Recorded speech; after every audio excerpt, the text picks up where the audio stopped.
бастан иштеп атасыздар. Аллах таалам разы болсун.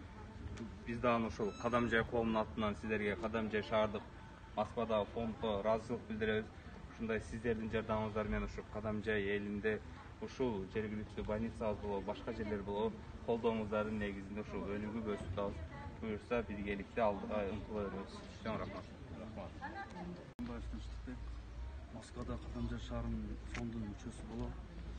Ошо жөнөткөн акчаңыздарга 30 штук матрас, 30 штук карбалыш, анан мына кроватька астыга сала турган ОСБ ошону алып келдик. Аманатты аказга тапшырып атабыз. Кылган садака кайрымдуулугуңуздарды Аллах Таала кабыл кылган болсун. Өмүрүңүздөргө береке берип, ким кандай ниетте берген болсо, ошол ниеттерди аткарылган болсун. Ошол рахмат чоң.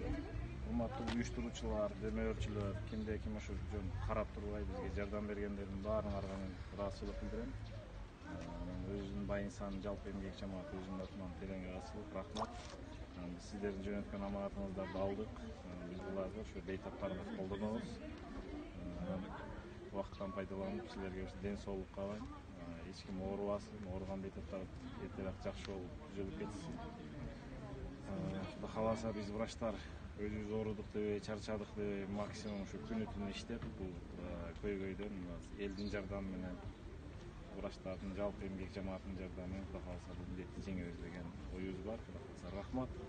Алла разы болсун. Сиздерге да чоң рахмат. Ушундай күнү түнү Кыргызстан элибиз үчүн талыкпастан иштеп атасыздар. Аллах таалам разы болсун. Каналга катталып, коңгуроочону басып ар бир чыгарылган материалды көрүп туруңуз жана маалыматты бөлүшкөндү унутпаңыз.